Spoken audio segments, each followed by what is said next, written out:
Fala galera, beleza? Mais uma vez estamos aqui gravando uma lista de resolução, hoje com a resolução da UFT 2014, então vamos lá tirar nossas dúvidas. Questão número 1.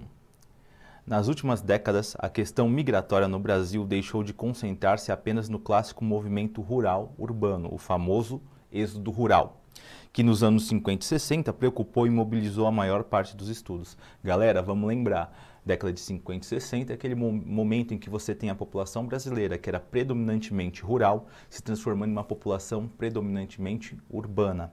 Esse fato está associado justamente ao processo de industrialização que se inicia no sudeste do Brasil e pouco a pouco vai se espalhando e vai chegando à área rural na forma da mecanização do campo, o que gera deslocamento de população do campo para a cidade, êxodo rural, certo?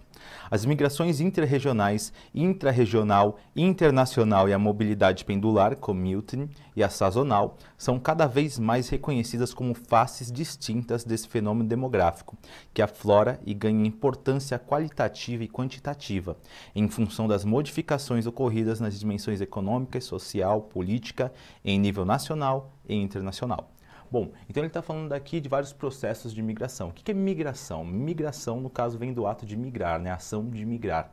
Migração nada mais é do que deslocamento de população pelo espaço terrestre.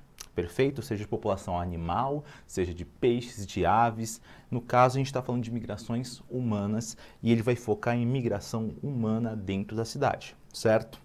Assinale a alternativa abaixo, que é considerada como fator predominante da intensificação do movimento populacional pendular no Brasil nas últimas décadas do século XX. Pessoal, movimento pendular. O que é o movimento pendular? Movimento pendular vem daquela ideia de pêndulo. Pêndulo, aquele relógio que você vê na casa da sua avó, lembra? Um que tem uma coisinha que faz assim, ó, fica indo de um lado para o outro, de um lado para o outro. Isso aqui é um pêndulo, tá? Ó, vai de um lado para o outro. Perfeito? Quando você pensa em migração pendular, você tem que pensar em uma migração que ela é constante, frequente, ocorre quase que diariamente, certo? Dentro das cidades existe uma migração pendular muito forte, geralmente, que vai da periferia, onde geralmente a pessoa mora, para o centro, onde a pessoa trabalha, e do centro para a periferia. De manhã da periferia para o centro, certo? Saindo da casa para o trabalho, de tarde do centro para a periferia. Lembrando que, no caso, periferia não é um lugar ruim. Periferia é qualquer coisa que não seja o centro da cidade. Perfeito?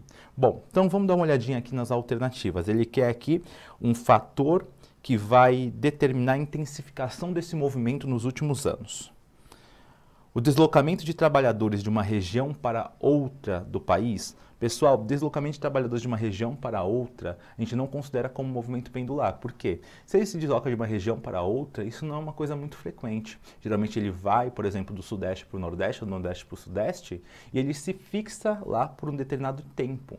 Então, não é uma migração que é constante, frequente, quase que diária. Não pode ser essa.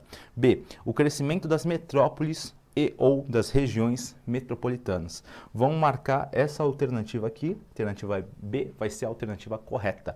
Por quê? Imagina o seguinte, eu tenho um crescimento das cidades a partir da década de 70, 80 e 90. A partir da década de 70 se tem um boom das grandes metrópoles, principalmente no sudeste brasileiro. Esse crescimento faz com que a população comece a morar na periferia. Antes tudo era muito próximo do centro. A pessoa morava e trabalhava no centro. Com o crescimento da cidade, agora eu tenho pessoas trabalhando no centro e morando na periferia. Isso faz com que você crie, então, intensifique esse processo de migração pendular. Perfeito? A alternativa B vai ser a alternativa correta. Existe uma outra alternativa aqui que ela pode te dar uma certa confusão, por exemplo, a D. O aumento no tempo de deslocamento entre os pontos de circulação. O aumento no tempo de deslocamento. Pessoal, no caso, o aumento do tempo de deslocamento não influencia na migração pendular. Pode ser, por exemplo, deslocamento de 30 minutos, pode ser um deslocamento de 15 minutos, pode ser um deslocamento de 1 hora, 2 horas, 3 horas dentro da região metropolitana, continua sendo uma migração pendular, certo? Então, um aumento no tempo não influencia se é migração ou não pendular, o que influencia é a frequência. Perfeito? Então, alternativa B, alternativa correta. Valeu? Próxima questão.